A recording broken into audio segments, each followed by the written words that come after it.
pretty natural response for a competitor to see another competitor get something that he wants, whether it's the MVP trophy or whatever it might be.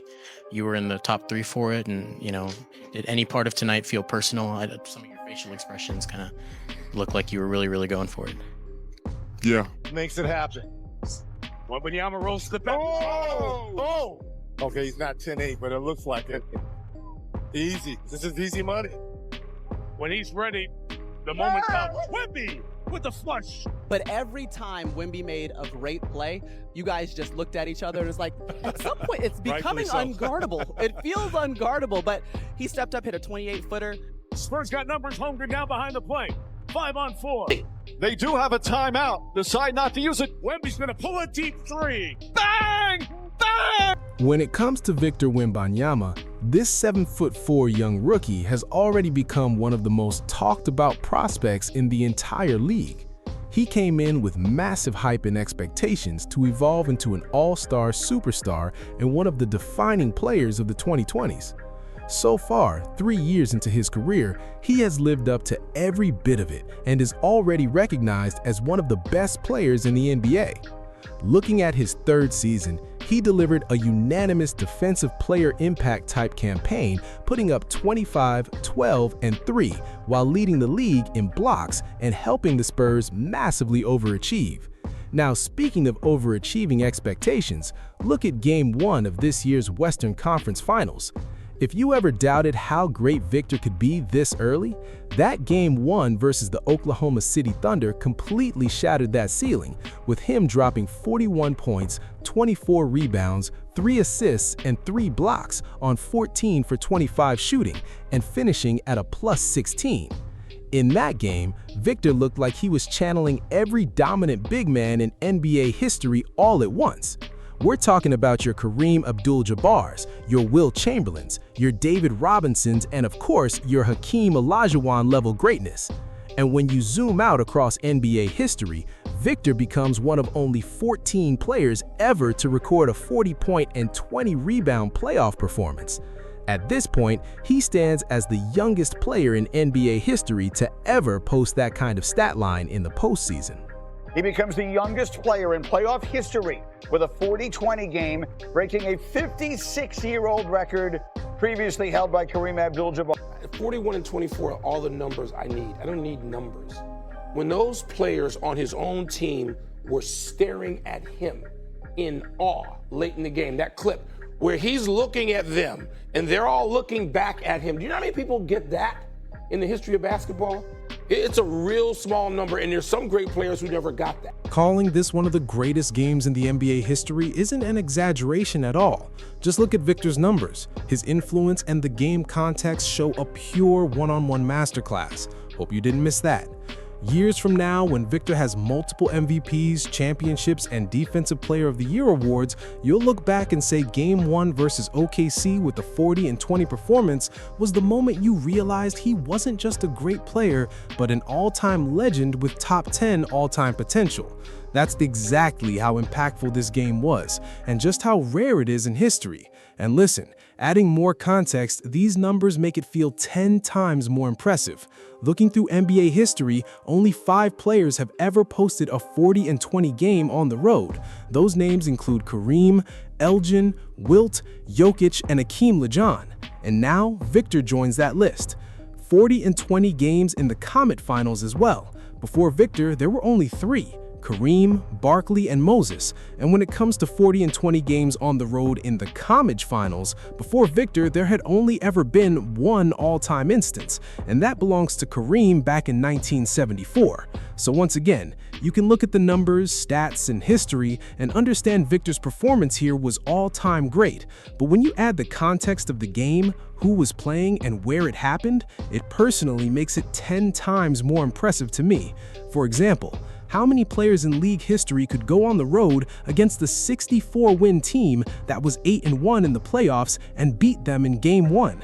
That list is only about 10 players all time. Now take it one step further. How many of those guys could do it at 22 years old without their starting point guard? That list gets cut in half now. And the final layer of context? The cherry on top. How many players could do that while playing out of their mind with a 40-20 performance in their very first postseason run? Again, Victor right here, with the context, stats, and historical perspective, delivers an all-time game we'll remember for the next 50 years. He pulled up a three. He got a block. He got a and one dunk. He got a one-handed dunk. He was still on the ground. Anything you could do in the Anything game, you could do in the basketball game. So when you watch that, and guys who've done this at the high level, at the highest level, You got to marvel at that. we as a fan of the game, to see what Wemby did tonight and see how he dominated the game. And here's one more thing I need to point out. The age factor. This Spurs roster is ridiculously young. Looking at the core rotation, the guys are logging over 10 minutes a night. In this entire postseason run, there's only one player even 30 or older. That's Luke Cornett. Their backup center is coming off the bench. Their big three, their main guys, their best weapons are Dylan Harper at 19, Castle at 21, and Wemby at 22. This core rotation, the full 10-man group, averages just under 24 years old. So yeah, this young, inexperienced group pulling off a Game 1 win makes it even more insane. And listen, when you break down the fourth quarters and overtime, there were so many moments where they could have folded, packed it in, and said, we'll take the experience. Oklahoma City is more seasoned. They're the champions. They've been there, done that. But Game 1 for the Spurs, they refused to blink. And multiple times, they kept punching back, clawing their way through a massive Game 1 battle. And look at all those big-time momentum swings. By far, the biggest one was Victor drilling that 28-foot bomb with under 30 seconds left. That moment right there for Victor's career is already burned into my memory forever. That's how clutch it was, how massive it felt, and how historic it's gonna look 20 years from now. Spurs got numbers hungry now behind the play. 5 on 4. Wemby's going to pull a deep three. Oh! For Victor, at age 22 in his first conference finals, to hit that shot right there just proves once again he's got ice in his veins. That's right there for Victor is the ultimate intangible. He reads the moment, embraces the moment, and never lets it swallow him whole. And just look at him in the fourth quarter and overtime stretches. This guy over and over again on both ends was stacking winning plays that completely flipped the outcome of the game. The fourth quarter and 2 OTs saw Victor put up 20 points, 11 boards, and 2 blocks on 8 for 13 shooting. If that had been Victor across a full game, that's still a solid performance in your first conference finals. But here's the twist. Those numbers all came in just the fourth quarter and 2 overtimes. To add some real context, in this postseason alone, there have only been 9 total players who've even reached a 20-10 game on 60% shooting across an entire game. And digging through NBA history, 20-10 games at 60% shooting at 22 years old or younger in this setting is basically unheard of. No player in league history has done that in a conference finals. Victor did it in just the fourth quarter and 2 overtimes. Once again, the context, the stakes, the performance, and that pure clutch gene. It's all off the charts.